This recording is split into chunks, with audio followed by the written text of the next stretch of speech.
नमस्कार प्रिय साथियों, हमारे डिजिटल प्लेटफॉर्म पर आप सभी का मैं स्वागत करता हूं। आज की जो अपनी जो क्लास होने वाली है वो ज्ञान के बारे में अपन जो क्लास रेगुलर ले रहे थे।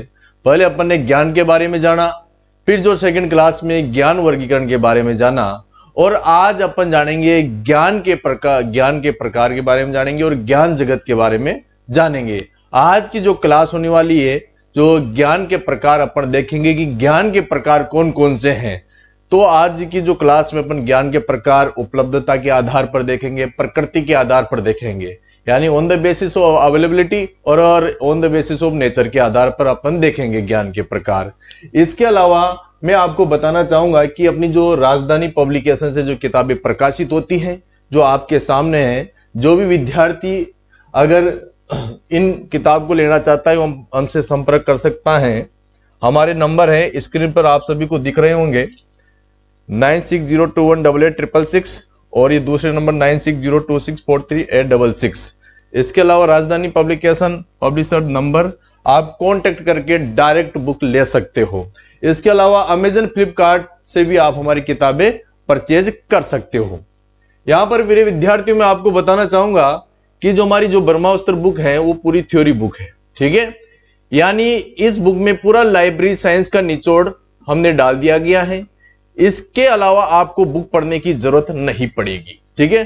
पूरा कंटेंट कंप्लीट आ जाएगा। ऑल इंडिया जो लाइब्रेरी साइंस के जो भी एग्जाम होते हैं उनके लिए बुक है। इसके अलावा ये थ्योरी बुक है और इसकी जो ऑब्जेक्टिव बुक ये बुक है। इसका जो इंडेक्स है उसी इंडेक्स के अकॉर्डिंग आपको एमसीक्यू मिलेंगे। जैसे इसमें रंगनाथन टॉपिक है तो रंगनाथन के क्वेश्चन इसमें मिल जाएंगे, वो भी एग्जाम में आए हुए, ठीक है। फालतू क्वेश्चन नहीं डाले हैं, जो भी एग्जाम में जो क्वेश्चन आए हो वही क्वेश्चन डाले गए हैं। इसके अलावा 16 फरवरी को जो हमारा जो एग्जाम है सेकंड ग्रेड का, 16 फरवरी को उसके अकॉर्डिंग सिलेबस के अकॉर्डिंग हमने जो बुक निकाली है सेकंड ग्रेड की। और आप यहां पर देख सकते हो एग्जाम रिव्यू बुक, यानी इसमें 100 से भी अधिक पेपर हमने डाल रखे हैं।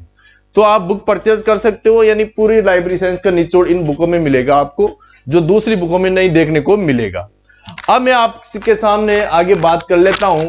अपन ने कल जो फर्स्ट क्लास हुई थी तो ज्ञान के बारे में देखा था। इसके अलावा आज जो कल की क्लास थी उसमें ज्ञान वर्गीकरण देखा था। और आज की क्लास में अपन देखते हैं प्रिय विद्यार्थियों,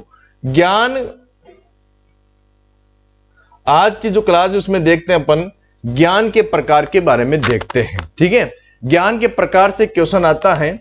सभी विद्यार्थी लाइक और शेयर जरूर कर दीजिए, क्योंकि नियमित रूप से हम क्लास दे रहे हैं आपके लिए, तो ये आपके लिए एकदम हेल्पफुल होने वाली जो क्लास है। आपके एग्जाम में अच्छे से अच्छे मार्क आएंगे। एक बार लाइक और शेयर जरूर कर दीजिए इस क्लास को। सभी विद्यार्थी दबा के लाइक कीजिए और शेयर कीजिए। आज की जो क्लास में मैं चर्चा करने जा रहा हूं, ज्ञान के प्रकार की मैं चर्चा करने जा रहा हूं। किसकी चर्चा करने जा रहा हूं? ज्ञान के प्रकार की मैं चर्चा करने जा रहा हूं, ठीक है। तो यहां पर ज्ञान के प्रकार आज का जो टॉपिक है, आगे बढ़ रहे हैं अपन। तो आज का जो अपन जिसके बारे में चर्चा करेंगे, ज्ञान के प्रकार के बारे में चर्चा करेंगे, ठीक है। अब ज्ञान के प्रकार यानी टाइप ऑफ नॉलेज, किसके बारे में बात कर रहे हैं अपन? टाइप ऑफ नॉलेज के बारे में बात कर रहे हैं।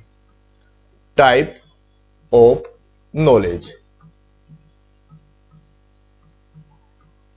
टाइप ऑफ नॉलेज के बारे में अपन बात करेंगे, ठीक है।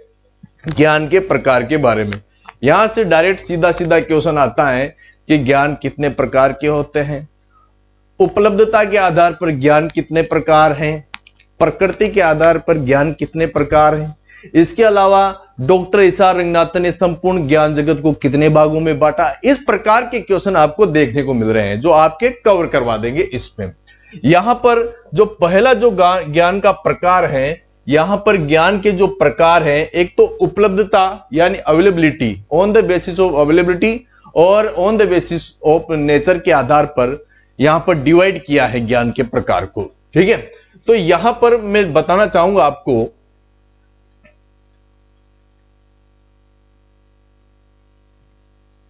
पहला है उपलब्धता। साथ के साथ याद करना, उपलब्धता के आधार पर, उपलब्धता के आधार पर on the basis of availability, उपलब्धता के आधार पर ज्ञान के प्रकार। ठीक है, उपलब्धता के आधार पर ज्ञान होते हैं प्रिय विद्यार्थियों, एक तो व्यक्तिक ज्ञान होता है, सामाजिक ज्ञान होता है, अर्ध सामाजिक ज्ञान होता है। तीन प्रकार से, एक तो व्यक्तिक ज्ञान होता है, सामाजिक ज्ञान होता है और इसके अलावा अर्ध सामाजिक ज्ञान होता है। यानी नाम से स्पष्ट है, यानी इसमें डिटेल पढ़ने की जरूरत नहीं पड़ेगी आपको, ओनली अगर नाम आपको याद रह जाएंगे तो आपको इसकी परिभाषा भी याद रह जाएगी। अब देखते हैं उपलब्धता के आधार पर जो पहला जो ज्ञान का जो प्रकार है वो देखते हैं। स्पष्ट उपलब्धता के आधार पर एक तो हो जाता है व्यक्तिक ज्ञान, व्यक्तिक ज्ञान, ठीक है, व्यक्तिक ज्ञान। और सेकंड हो जाता है यहां पर सामाजिक ज्ञान, व्यक्तिक ज्ञान, सामाजिक ज्ञान, व्यक्तिक ज्ञान, सामाजिक ज्ञान। और तीसरे नंबर का हो जाता है अर्ध सामाजिक ज्ञान, अर्ध सामाजिक ज्ञान, अर्ध सामाजिक ज्ञान। ठीक है, तो आपसे पूछे कि उपलब्धता के आधार पर ज्ञान कितने प्रकार के हैं अवेलेबिलिटी के आधार पर, तो यहां पर व्यक्ति ज्ञान यानी पर्सनल नॉलेज, सेकंड हो जाता है सोशल नॉलेज और थर्ड हो जाता है सेमी सोशल नॉलेज। ठीक है, यानी उपलब्धता के आधार पर डायरेक्ट पूछेगा उपलब्धता के आधार पर ज्ञान, तो आपको बताना है कि एक तो व्यक्ति ज्ञान होता है, एक सामाजिक ज्ञान होता है, एक अर्ध सामाजिक ज्ञान होता है। तीन बता दोगे उपलब्धता के आधार पर। ठीक है, अब यहां पर नाम से स्पष्ट होता है व्यक्ति ज्ञान जो इंसान में ही निहित होता है, इंसान के मस्तिष्क से उपज होती है, वही क्या कहलाता है, व्यक्ति ज्ञान होता है। सामाजिक ज्ञान जो समाज से प्राप्त होता है वो सामाजिक ज्ञान होता है। और अर्ध सामाजिक ज्ञान जो समाज के कुछ सदस्यों तक सीमित होता है वो अर्ध सामाजिक ज्ञान। इनकी परिभाषा आपके लिए अभी मैंने एक जो स्लाइड में आपके लिए बता रखा है, एक पीडीएफ है, उसमें पूरी चीजें आपको देखने को मिल जाएगी, आप आराम से इस चीज को समझ जाओगे। तो यहां से टोटल में अगर आप तो ऐसा ही समझने की कोशिश करें कि व्यक्ति ज्ञान तो जो मानव के मस्तिष्क में निहित होता है, सामाजिक ज्ञान जो समाज से प्राप्त होता है, अर्ध सामाजिक ज्ञान जो समाज के कुछ सदस्यों तक सीमित होता है। ठीक, तो उपलब्धता के आधार पर ज्ञान तीन प्रकार की हो गई। अब ज्ञान देखते हैं प्रकृति के आधार पर, प्रकृति के आधार पर on the basis of nature. ठीक है, तो यहां पर आगे चलते हैं, उपलब्धता के आधार पर देख ले। अब देखते हैं प्रकृति के आधार पर, प्रकृति के आधार पर,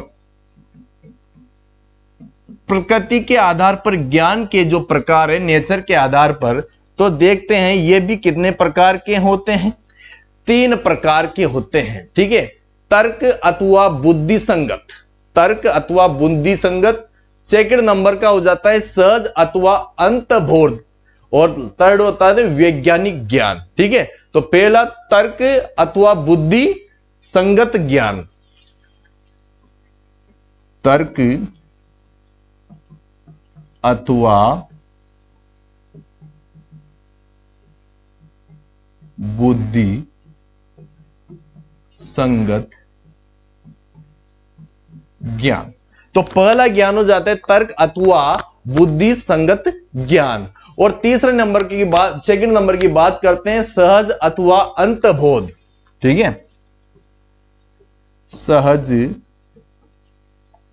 अथवा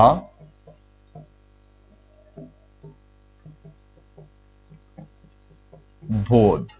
ठीक है, अंतर्बोध ज्ञान। और तीसरा जो प्रकार हो जाता है वो हो जाता है वैज्ञानिक ज्ञान। कौन सा ज्ञान हो जाता है, वैज्ञानिक ज्ञान। यानी यहां से डायरेक्ट क्वेश्चन पूछेगा कि प्रकृति के आधार पर ज्ञान कितने प्रकार के होते हैं, तो आप बता देना तीन प्रकार। उपलब्धता के आधार पर ज्ञान कितने प्रकार के, कि तीन प्रकार के। उपलब्धता के आधार पर व्यक्ति ज्ञान, सामाजिक ज्ञान, अर्ध सामाजिक ज्ञान। प्रकृति के आधार पर तर्क अथवा बुद्धि संगत ज्ञान, इसका मतलब है कि मानव बुद्धि से संबंधित ज्ञान है ये, और ये ज्ञान की सर्वश्रेणी मानी गई है सहज अथवा अंतर्बोध ज्ञान। और वैज्ञानिक ज्ञान को आप समझते हैं जिसमें निरीक्षण करते हैं, परीक्षण करते हैं, प्रैक्टिकल करते हैं, ये क्या आ जाता है, वैज्ञानिक ज्ञान के अंतर्गत आ जाता है, जिसमें प्रिंसिपल सिद्धांत आ जाते हैं, वैज्ञानिक ज्ञान आ जाता है। तो बात क्लियर हो गई आपके, एक तो उपलब्धता के आधार पर, एक प्रकृति के आधार पर। याद करो, उपलब्धता के आधार पर व्यक्ति ज्ञान, सामाजिक ज्ञान, अर्ध सामाजिक ज्ञान। ठीक है, इसमें तो ऐसे याद रखो कि व्यक्ति को समाज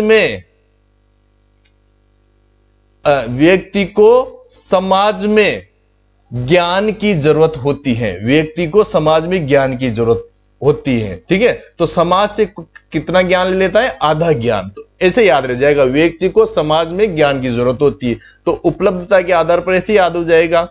यह डायरेक्ट याद कर लो आप, तर्क सहज वैज्ञानिक, तर्क सहज वैज्ञानिक। ठीक है, याद कर लो। अब आपको बता देना चाहूंगा कि डॉक्टर एस आर रंगनाथन ने ज्ञान जगत को 3 भागों में बांटा। अब आपको पूछे कि रंगनाथन ने ज्ञान जगत को कितने भागों में बांटा, तो यहां पर देख लेते हैं ज्ञान जगत। ठीक है, ज्ञान जगत।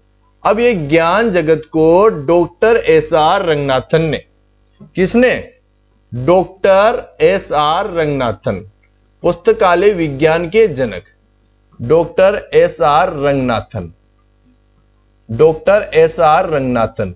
अब डॉक्टर एस आर रंगनाथन ने ज्ञान को कितने भागों में बांटा, 3 भागों में। ज्ञान जगत को कितने भागों में बांटा, 3 भागों में बांटा। और 3 भाग कौन कौन से हैं, प्राकृतिक विज्ञान हो जाता है यानी नेचुरल साइंस हो जाता है, इसके अलावा मानविकी हो जाता है, और सामाजिक विज्ञान हो जाता है। ठीक है, तो ज्ञान की जो 3 श्रेणियां हैं, 3 भागों में विभक्त किया। 3 भाग कौन से हैं, पहला भाग का नाम है प्राकृतिक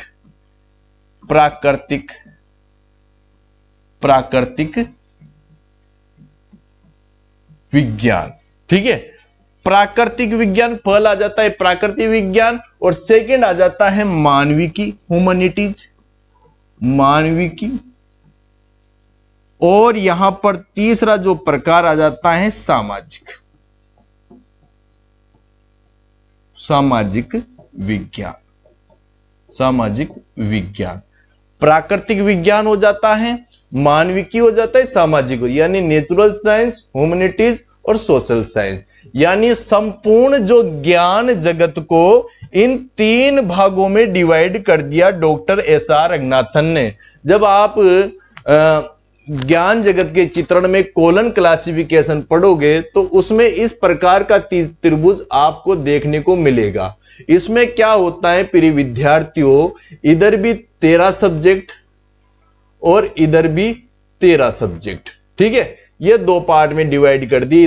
इधर के जो 13 सब्जेक्ट है वो किसके अंतर्गत आ जाएंगे, प्राकृतिक विज्ञान के अंतर्गत, और इधर का जो आधा है वो किस में आ जाएगा, मानविक के अंतर, और इधर का जो आधा है वो किसके अंतर्गत आ जाएगा, सामाजिक विज्ञान के अंतर्गत आ जाएगा, यानी सोशल साइंस के अंतर्गत आ जाएगा। किसके अंतर्गत, सोशल साइंस के अंतर्गत आ जाएगा। और यहां पर एक प्रकार का त्रिभुज हो जाता है स्पिरिचुअल मिस्टिसिज्म।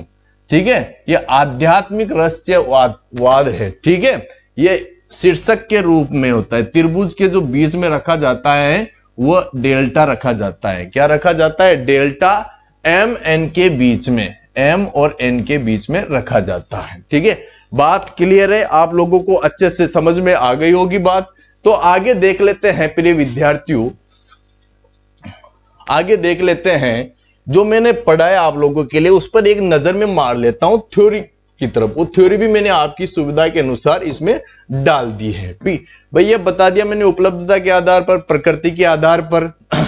इसके अलावा ये देखो भाई, जो चीजें मैंने बताई थी कि ज्ञान के प्रकार उपलब्धता के आधार पर हो गया, प्रकृति के आधार पर हो गया। ठीक है, ये नेचर आएगा। ठीक है, नेचर आएगा। आगे देख लेते हैं, मैंने आपके लिए व्यक्ति ज्ञान की डेफिनेशन बताई थी, वही है, पढ़ लो आप। किसी व्यक्ति विशेष के मस्तिष्क में उपलब्ध ज्ञान। सामाजिक ज्ञान जो समाज से प्राप्त होता है, ठीक है, यह लिखना पड़ता है, आगे आप समझ लेना, ये चीजें याद करने की जरूरत नहीं पड़ेगी। अर्ध सामाजिक ज्ञान, इसका मतलब समाज के सभी सदस्यों को उपलब्ध नहीं होता, वह समाज के सीमित सदस्यों तक उपलब्ध होता है। प्रकृति के आधार पर मैंने बताए थे आपके लिए तर्क सहज वैज्ञानिक, बताया नहीं बताया आपके लिए, ठीक है। तर्क सहज वैज्ञानिक, तर्क का मतलब मनुष्यों में अंतर्निहित रहता है, जो मनुष्य के अंदर रहता है।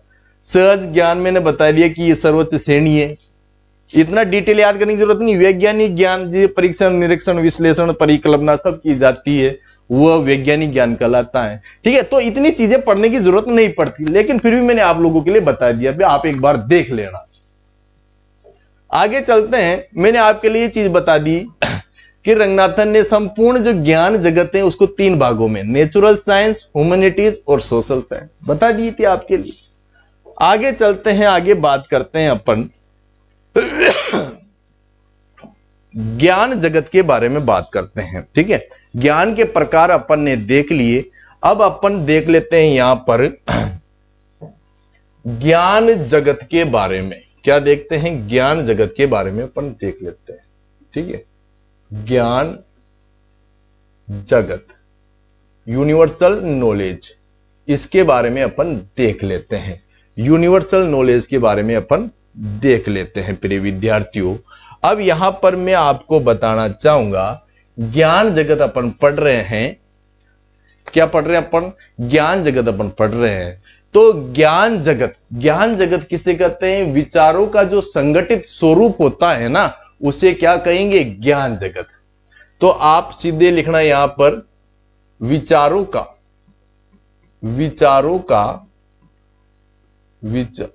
छोटा कर लेता हूं,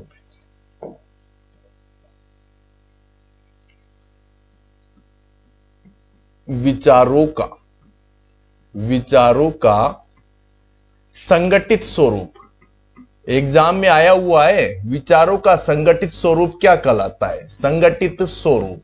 तो आपको बता देना है कि विचारों का संगठित स्वरूप ज्ञान कहलाता है, ठीक है। और इस ज्ञान जगत से ही विषय जगत की उत्पत्ति हुई है। तो इसकी उत्पत्ति, ठीक है, ज्ञान जगत से, ठीक है, ज्ञान जगत लिखा हुआ है, ज्ञान जगत से विषय जगत की उत्पत्ति हुई है। विषय जगत की उत्पत्ति हुई है। विषय जगत की क्या हुई? उत्पत्ति। पहले तो आपसे पूछेंगे कि ज्ञान जगत किसे बोलते हैं, कि विचारों का संगठित स्वरूप को क्या बोलते हैं? ज्ञान जगत बोलते हैं। ज्ञान जगत से विषय जगत की उत्पत्ति हुई है। विषय जगत की क्या हुई है? उत्पत्ति हुई है। इसके अलावा आपसे पूछ ले ज्ञान जगत का ज्ञाता, आपसे पूछ ले कि ज्ञान जगत का ज्ञाता, ठीक है। ज्ञान जगत में बार बार ज्ञान जगत नहीं लिखूंगा, ठीक है, आप दिमाग लगा लेना। ज्ञान जगत का ज्ञाता अपन पुस्तकालय अध्यक्ष। कौन? अपन पुस्तकालय अध्यक्ष। तो ज्ञान जगत का ज्ञाता पुस्तकालय अध्यक्ष। याद रख लो, ये छोटी मोटी बातें हैं यार, आप तो बहुत टैलेंटेड बंदे हो, मुझे पता है। इस बार 2025 में आप लाइब्रेरियन बनोगे।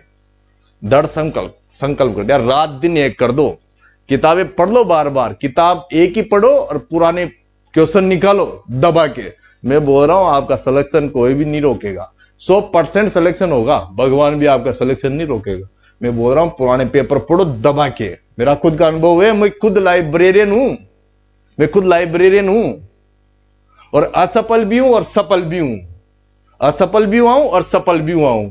तो दोनों अनुभव आपके सामने शेयर करता हूं। असफल मेरी गलतियों से हुआ और सफल उन गलतियों को देखकर सफल हुआ। प्रिय विद्यार्थियों, आप भी जो आपकी गलतियां है ना, उनको एक साइड करो, पूरी गलतियों को, उन गलतियों को हावी मत होने दो खुद पर, ठीक है। तुम हावी रहो उन गलतियों के ऊपर। आराम से चुटकियों का खेल है लाइब्रेरियन बनना। जिसने रात दिन मेहनत कर दी, 7-8 घंटे पढ़ लिया पूरी ईमानदारी के साथ, मोबाइल एक साइड में, मोबाइल देखो मना नहीं कर रहा, लेकिन जब पढ़ो एक साइड रख दो आप। मैं बोल रहा हूं सिलेक्शन कोई नहीं रोक रहा, राजस्थान जीके के लिए दिशा 2020 किताबें ले आओ आप, उससे बाहर कुछ भी नहीं जाएगा। इतनी किताबें लाने की जरूरत नहीं, कौन कौन से पब्लिकेशन चल रहे, दिशा 2020 ले आओ। थ्योरेटिकल चीजें तो पढ़ो ही मत, तो उसमें थ्योरेटिकल कवर हो जाएगा आपका दिशा में। और लाइब्रेरी साइंस के लिए PYQ लो आप, प्रीवियस ईयर क्वेश्चन पेपर, जो हमारी बुक है लाइब्रेरी साइंस की, एग्जाम रिव्यू है। इसके अलावा ब्रह्मास्त्र सेकंड सबसे बेस्ट बुक, इसकी तो कोई होड़ ही नहीं कर सकता। इस किताब की शानदार किताब है, नंबर होने मजा आ जाएगा आपको। तो ज्ञान जगत का ज्ञाता कौन है? पुस्तकालय अध्यक्ष है। इसके अलावा आपसे पूछे ज्ञान जगत कितने सूत्रों का पालन करता है, तो 5 सूत्रों का पालन। ज्ञान जगत 5 सूत्रों का पालन करता है, 5 सूत्रों का पालन करता है। 5 सूत्रों का क्या करता है? पालन करता है। तो आपके लिए विचारों का संगठित स्वरूप क्या कहलाएगा? ज्ञान जगत। ज्ञान जगत से विशेष जगत की उत्पत्ति हुई है। ज्ञान जगत का ज्ञाता पुस्तकालय अध्यक्ष, और 5 सूत्रों का पालन भी यही करता है। क्यों करता है? क्योंकि ज्ञान जगत, ज्ञान गतिशील है, निरंतर है, बहुआयामी है, तो 5 सूत्रों का पालन तो करेगा ही सही। और इस ज्ञान जगत को विषय के रूप में विकसित, ज्ञान जगत को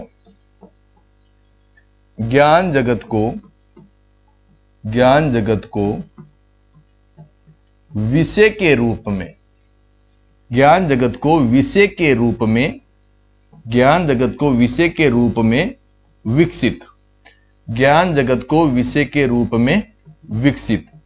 अब ज्ञान जगत को जो विषय के रूप में विकसित किया, वो किया अपने doctor SR Ranganathan. Doctor SR, नाम बहुत बड़ा है इनका, रंगनाथ, ठीक है।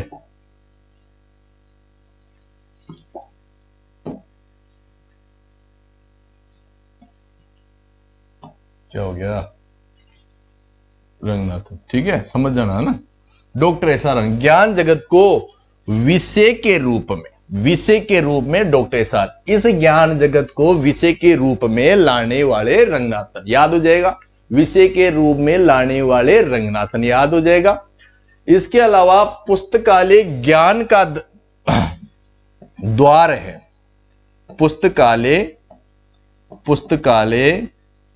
पुस्तकालय ज्ञान का द्वार है, ज्ञान का द्वार है। सभी को पता है कि किताबें होती है पुस्तकालय में। पुस्तकालय ज्ञान का द्वार है, तो ये किसने बोली?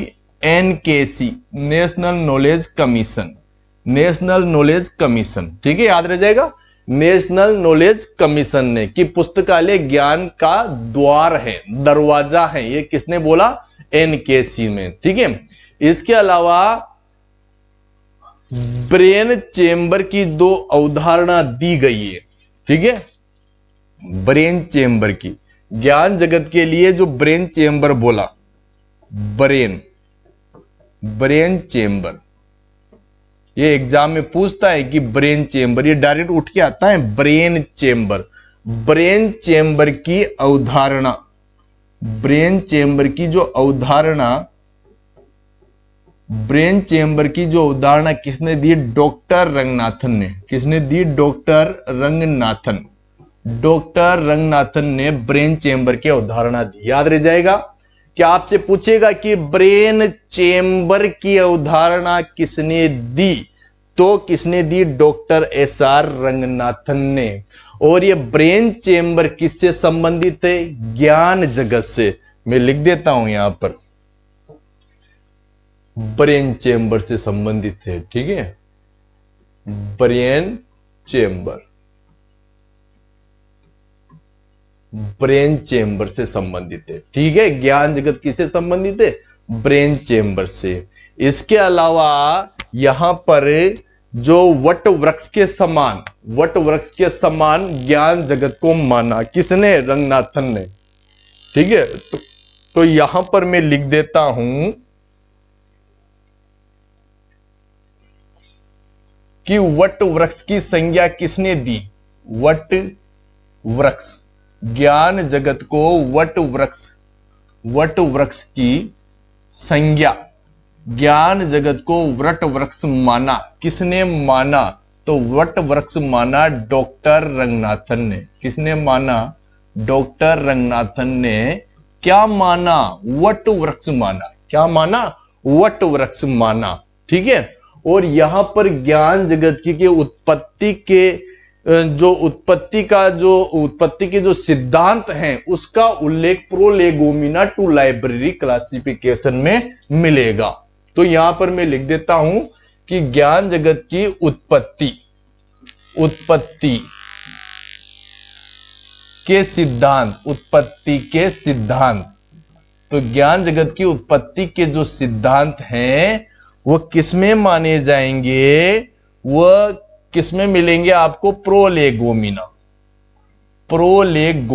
में। प्रोलेगोमिना टू लाइब्रेरी क्लासिफिकेशन। ठीक है। 1937 में आई पहला एडिशन, दूसरा 57 में, तीसरा 67 में। ठीक है। तो उत्पत्ति का सिद्धांत, ज्ञान जगत की उत्पत्ति का जो सिद्धांत है उसका उल्लेख किसमें मिलेगा? प्रोलेगोमिना टू लाइब्रेरी क्लासिफिकेशन में मिलेगा। तो एक बार फिर देख लेते हैं, साथ के साथ याद करना प्यारे बच्चों, प्यारे विद्वानों। देखो, ज्ञान जगत विचारों का संगठित स्वरूप है, विचारों का संगठित स्वरूप है। और ज्ञान जगत से किसकी उत्पत्ति हुई? विषय जगत की उत्पत्ति हुई। अगर आपसे पूछे कि ज्ञान जगत का ज्ञाता, तो आपको पुस्तकालय अध्यक्ष बता देना है। इसके अलावा ज्ञान जगत कितने सूत्रों का पालन करता है? 5 सूत्रों का पालन करता है ज्ञान जगत। आगे देखते हैं, ज्ञान जगत को विषय के रूप में डेवलप करने वाले डॉक्टर SR रंगनाथन। इसके अलावा पुस्तकालय ज्ञान का द्वार है, ये किसने बोला? नेशनल नॉलेज कमीशन ने। ब्रेन चेंबर की अवधारणा किससे संबंधित है? ज्ञान जगत से। और ब्रेन चेंबर की अवधारणा किसके द्वारा दी गई? डॉक्टर SR रंगनाथन के द्वारा दी गई।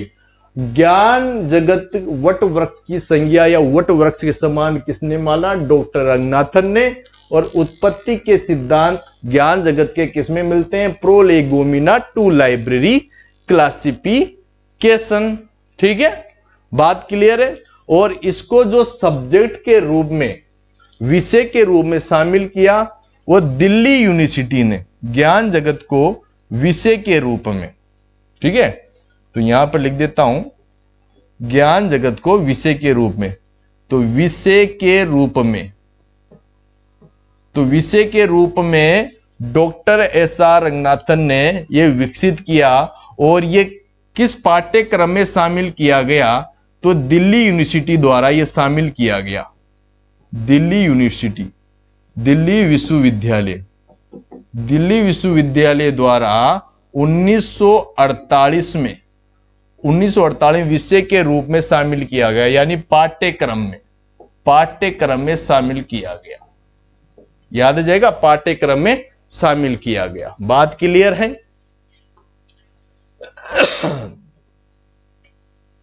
अब देख लेते हैं, इसके विशेषता देख लेते हैं। ठीक है, ज्ञान जगत की विशेषता, यह वेरी इंपॉर्टेंट है और एग्जाम में देखने को मिलती है। ज्ञान जगत की विशेषता क्या है? ज्ञान जगत की विशेषता एग्जाम में पूछेगा आपसे।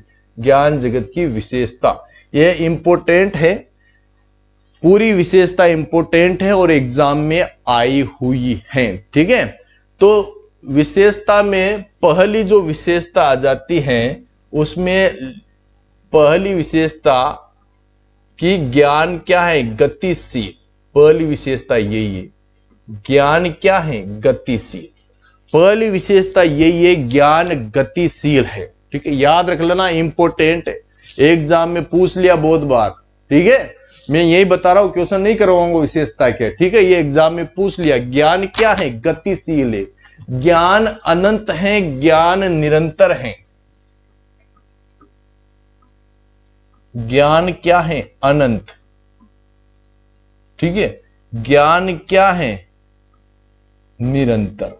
ये एग्जाम में पूछे हुए हैं पूरे, वही लिख रहा हूं मैं। फालतू चीजें नहीं लिखता मैं कि ज्ञान गतिशील है, ज्ञान अनंत है, ठीक है, यानी डायनेमिक है, ठीक है, और इन्फिनाइट है, निरंतर जो चलता रहता है, ठीक है, और बहुआयामी मल्टी डायमेंशन, ठीक है, बहुआयामी है। चौथा है ज्ञान बहुआयामी मल्टी डायमेंशन, ठीक है, और इसके अलावा ज्ञान अंतर संबंध है, विशेष अंतर संबंध, ये याद रख लो। साथ ही साथ ज्ञान गतिशील है, ज्ञान अनंत है, ज्ञान निरंतर है, ज्ञान बहुआयामी है, ज्ञान अंतर संबंध है, और ज्ञान क्या है? स्वाधीन। स्वाधीन मतलब स्वतंत्रता, ज्ञान फ्रीडम है, तो ज्ञान क्या है? स्वाधीन है।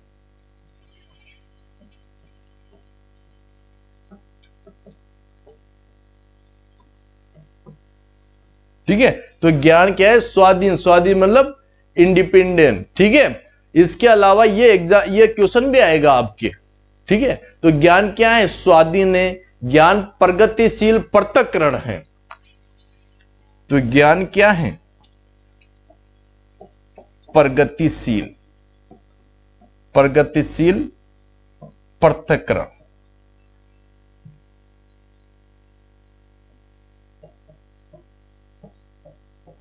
ठीक है, प्रगतिशील पृथक्करण में भी फर्स्ट और सेकंड, ठीक है, ये अभी बताऊंगा आपके लिए। इसके अलावा आठवें नंबर की जो विशेषता आती है, तो आठवां है ज्ञान प्रगतिशील व्यवस्थापन है। ठीक है, ज्ञान प्रगतिशील व्यवस्थापन।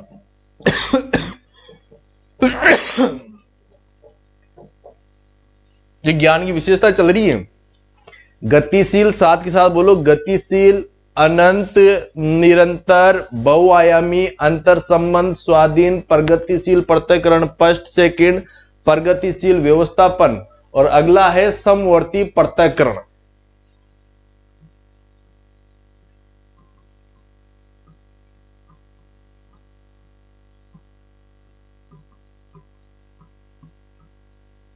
समवर्ती पृथक्करण एवं व्यवस्थापन,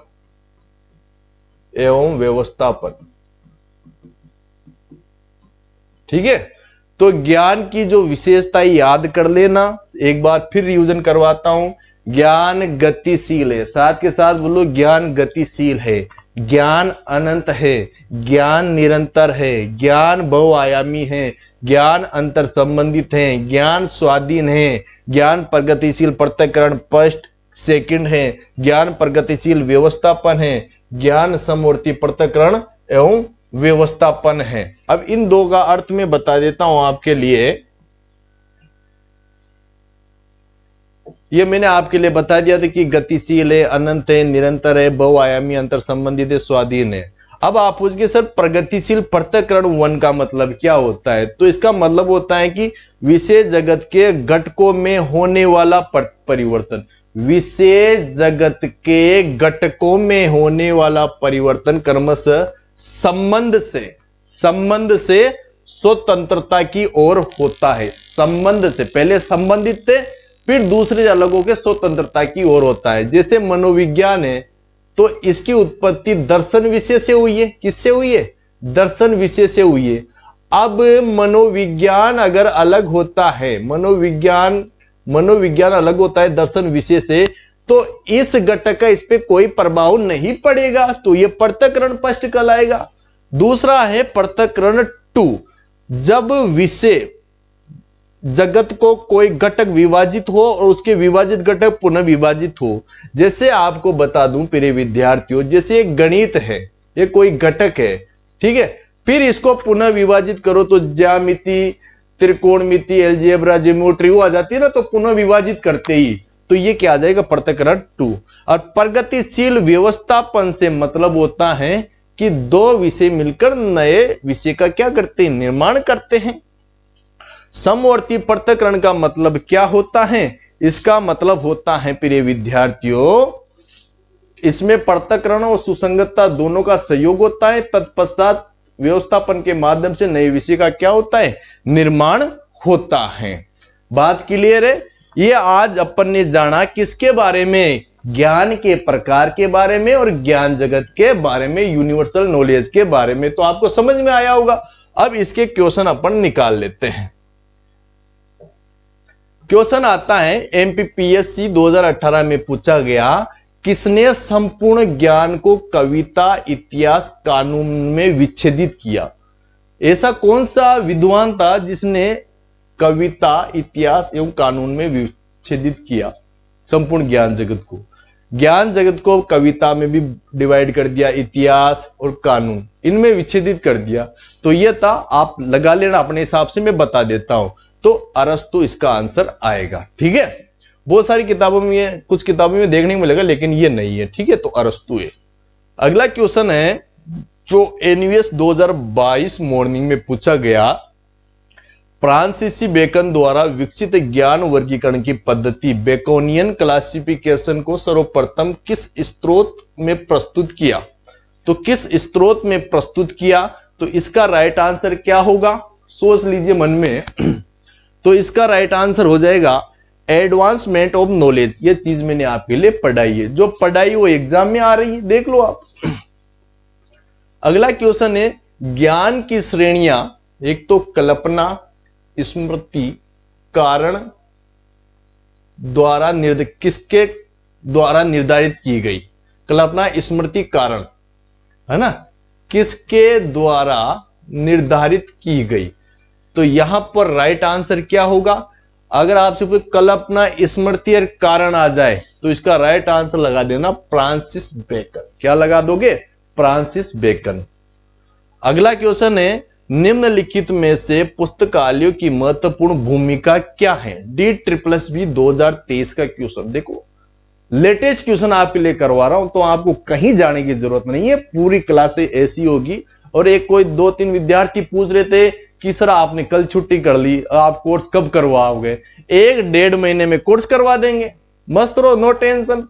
फिर अपन MCQ सीरीज चला देंगे, आपके रिवीजन के लिए मैराथन चला देंगे। तो निश्चिंत हो जाओ, आपके साथियों को जोड़ो, बस इतनी रिक्वेस्ट है, आपके साथियों को जोड़ो, जिनको पता नहीं उनको जोड़ो आप।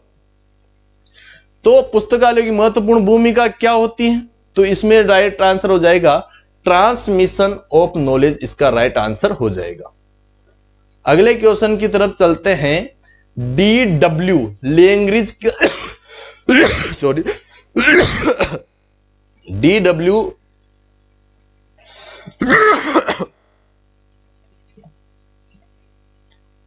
DW लैंग्वेज के ज्ञान जगत के चित्रण के 4 सिद्धांत कौन से हैं।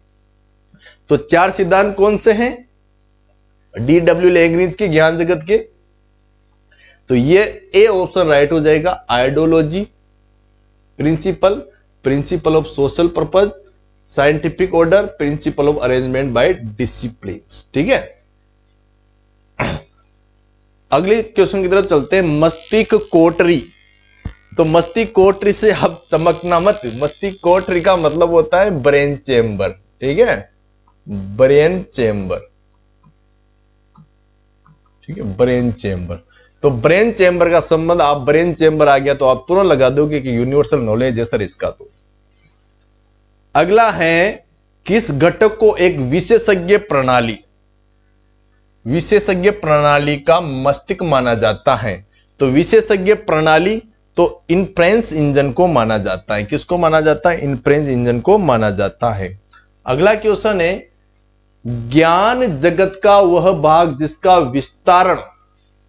विस्तारण एवं गहनता विषय विचार के बराबर होता है, उससे क्या कहता है। RPSC फर्स्ट ग्रेड में पूछा गया है। ज्ञान जगत का वो भाग जिसका विस्तारण और गहनता विषय विचार के बराबर होता है, उससे क्या कहते हैं। तो इसे क्या हो जाएगा, स्पेसिफिक सब्जेक्ट। अगला UKSSC में पूछा गया है, ज्ञान के विशिष्ट क्षेत्र से संबंधित दस्तावेजों की एक व्यवस्थित सूची को क्या कहते हैं। ज्ञान के विशिष्ट क्षेत्र से संबंधित दस्तावेजों की विशिष्ट सूची को क्या कहते हैं। तो क्या कहेंगे, सब्जेक्टिव बिब्लियोग्राफी कहेंगे। क्या कहेंगे, सब्जेक्टिव बिब्लियोग्राफी कहेंगे। आगे बढ़ते हैं, अगला क्वेश्चन है, ज्ञान का समाज शास्त्र संदर्भित करता है। DSSB 2023 का क्वेश्चन है। तो इसका राइट आंसर क्या हो जाएगा? ज्ञान का समाज शास्त्र संदर्भित करता है।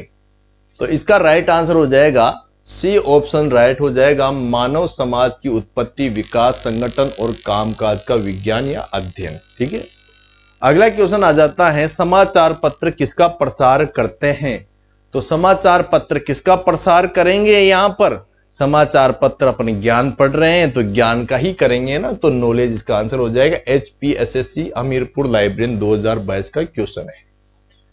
आगे चलते हैं, अगला क्वेश्चन KVS 2018 का है, मॉर्निंग में पूछा गया था कि ज्ञान की निम्नलिखित में कौन सी विशेषता सत्य है?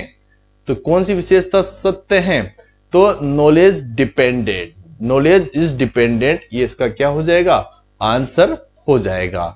अगला आ जाता है, वैज्ञानिक ज्ञान क्या है? TNPSC में पूछा गया है, लाइब्रेरी असिस्टेंट में, वैज्ञानिक ज्ञान क्या है? तो वैज्ञानिक ज्ञान क्या है बताओ? तो इसका राइट आंसर क्या हो जाएगा? Knowledge based on experiment. तो सी ऑप्शन राइट हो जाएगा। ठीक है प्रिय विद्यार्थियों, ये अपने जो क्वेश्चन है अपन ने कर लिए। आपको ये टॉपिक अच्छे से समझ में आया होगा, और आप अगर अच्छे से पढ़ना चाहते हो तो ये किताबें मंगवा लीजिए। इन्हीं किताबों से मैं पढ़ा रहा हूं, तो कोई समस्या आपके नहीं आएगी। तो आपको ये टॉपिक समझ में आया होगा अच्छे से। कल फिर मिलते हैं, तब तक के लिए नमस्कार, राम राम। आप एक बार क्लास को जरूर शेयर कर दीजिए, लाइक और कमेंट जरूर कर दीजिए। तो नमस्कार, राम राम प्रिय विद्यार्थी।